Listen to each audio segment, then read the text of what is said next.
it's a condition that affects more than 1 million people in this country, yet obsessive compulsive disorder is still widely misunderstood, and it's a condition that our next guest has been learning to live with since childhood. Yeah, starring in hit TV shows, including, of course, Downton Abbey, Tuppence Middleton appeared to be the epitome of confidence. But behind the scenes, her life was controlled by terrifying intrusive thoughts and repetitive compulsive rituals.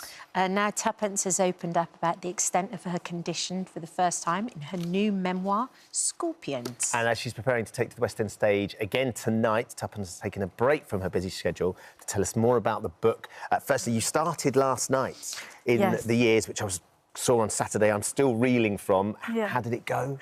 OK, I think I had a great time. I think you spend so much energy being hyper-focused before your first performance, so you sort of don't really think about anything else, just getting through to the end of the play. But it's such a supportive company, and it's such a beautiful thing to be a part of, so I just felt very supported. It's an extraordinary experience watching it. We'll come and talk about that a little bit later on, because, of course, we also want to talk about your book. Yeah, Scorpions. Yeah, it's so brave and open and honest, and what I like most about it is, even if you don't suffer from OCD yourself at all, your writing makes you go to that place. You can absolutely empathise with exactly what you're going through. Was that a conscious decision? Yeah, I think I'd read books on OCD which had felt quite statistical and sort of removed, and I really wanted for people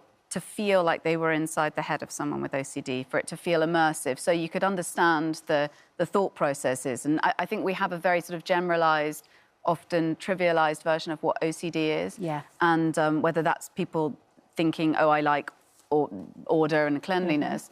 I wanted people to understand the sort of the bit before that, the bit before the compulsions. What happens in your head? Why do I have to count to 8? Why do I have to touch these things a certain amount of times? Why do I have this sort of reassurance-seeking behaviours? And for someone who doesn't have OCD, I wanted to give them more of an understanding. But if you do suffer with it, I also sort of wanted to provide a little bit of hope. It was so clever, actually. Yeah. The Scorpions, That's an idea. the idea of that, it allows the reader to get hold of exactly what you're saying. Yeah, I think often people like to sort of name their OCD. They either as a sort of singular entity or something else. But for me, it always felt like this sort of crawling, sinister presence, and the thoughts and the way that they change and the speed that they move. The idea of scorpions crawling around in my head was something that always struck a chord. How did it start, Tuppence? Well, I think it started really after I had a prolonged illness as a child. I had chronic fatigue syndrome, or ME, as it's also known. And I was constantly nauseous. I lost a lot of weight. I was very tired. I couldn't get out of bed. And that lasted for a few months. And when I finally recovered, I started to get symptoms of OCD and perform these sort of checking behaviours and a lot of counting rituals. So I would look at things in my room which were square and count the corners to a count of 8, and then it would be checking certain things in the kitchen, checking door handles, worrying about getting sick, which was a huge drive, I think, as a carry through from my illness, that I'd had this prolonged nausea and never had any resolution. So I think that turned into emetophobia, which I talk a lot about in the book, which is a fear of vomiting, and that drives a lot of those cleanliness compulsions. And did it kind of spiral out of control pretty quickly? Because what you're talking about was when you were about 10 or 11. Yeah. You stopped going to school. Your mum must have been so upset and terrified, not knowing exactly what it was. Yeah. Did it spiral out of control fairly quickly, or did you get some help? And how long did it take you to get the diagnosis? It was quite gradual. I mean, it was something that we initially went to our GP about when I was 11 or 12, when it first started to show up. And then I sort of managed it through school. And the thing about OCD, which I think is quite difficult and which I wanted to shed light on, is that it's such a private thing, because so much of it is internal thinking, then you can hide it from people. And a lot of my checking behaviours revolved around my home. So once I had kind of left a place of responsibility, I suppose, then it was much easier to cover it up. So it was at its worst in my early and mid-20s, when I was sort of studying, but then just after that, when I'd started working the first few years after drama school. And then I sought various different types of help. I tried CBT therapy, cognitive behavioural therapy. I was on medication for 2.5 years, which was an antidepressant often prescribed for OCD. And then eventually I had a course of talking therapy as I was coming off medication, which was the thing that helped me the most. But it's so individual, I think. So individual. You're a mum now as well, and you work in a world which is very high profile professionally. Yeah. And you have to mix with all sorts of people with demands on your time, like performing live on stage. Yeah. I mean, how does it manifest itself now, Tuppence? How do you navigate being a mum? Because little kids can be ill. Yeah. Yes, yeah. So that was a really difficult thing, and I think people with OCD often don't even get pregnant because they're worried about morning sickness, or they're worried about what happens when they have children and those children pick up bugs as they inevitably do. Yeah. I think a lot of preparation is involved. There's two sides to it, I suppose.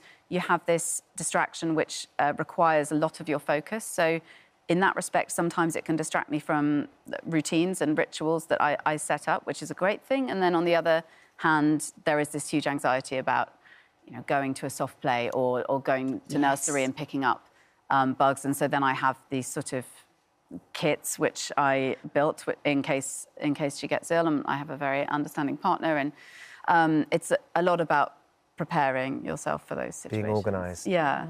Yeah, absolutely. It's just so tricky, I think, to manage it within society too, and people's perceptions of it, because we've seen interviews that you've done where people sometimes just trivialise it, actually. Yeah. You received a mug as a present. Yeah, which said obsessive compulsive on it. Yeah. And something that I talk about in the book too, I find it hard to imagine someone having a mug with PTSD written on it. It's a mental health condition, and it's just because there are elements of it which may seem kind of ludicrous to people, then it's still very serious to the person who has it. And I think in terms of work, I now feel much more able to speak to co-stars or speak to, if I have an intimate scene with someone and tell them this is my particular anxiety, and please let me know if you have any kind of contagious illness that could potentially throw up some problems. Goodness me. It's fascinating.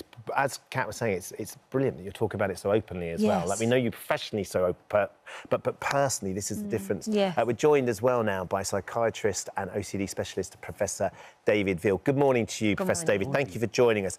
Can you just break down, in simple terms, for the layman, exactly what OCD is? Well, obsessive compulsive disorder consists of both obsessions and compulsions.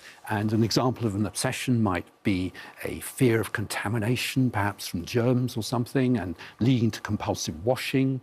Or someone else might have a doubt that they've just run over a cyclist, leading to constant checking. Someone else might have intrusive thoughts about stabbing their baby or something and having to neutralise it. So it's many different types within OCD, but the key thing is that it's very distressing, very time-consuming and interfering in one's life. I mean, Tuppence talked about some of the treatments that she's had. Is it something that can be cured with the right treatment? Most people can make definitely progress in terms of using both cognitive behaviour therapy, but it needs to be specific. It includes principles of facing up to your fears and being able to learn how to tolerate uncertainty. So it is tough. It requires a lot of courage. And as Tuppence says, and people with more severe problems might be helped also by medication. And if somebody was watching the show right now and was picking up on maybe some of the symptoms that you're describing, or thinking that they have those kind of thoughts, what would be your advice to them? Well, I'd definitely seek professional help, and you can do that in the UK through talking therapies on the NHS, certainly, or you can get a referral by your GP. But, I think the message is this is something that's definitely treatable, and you can definitely make progress, even if you don't completely recover from it. Well, thank you, Professor David. I'd imagine that you'd echo that as well, Tuppence, that you are making progress. Yes, I think, I feel now at a position in my life where it's much more manageable, and I've learned certain ways to cope with it when I'm in more stressful periods of my life. So that's part of the reason I felt like it was good timing to write the book. I could have some perspective.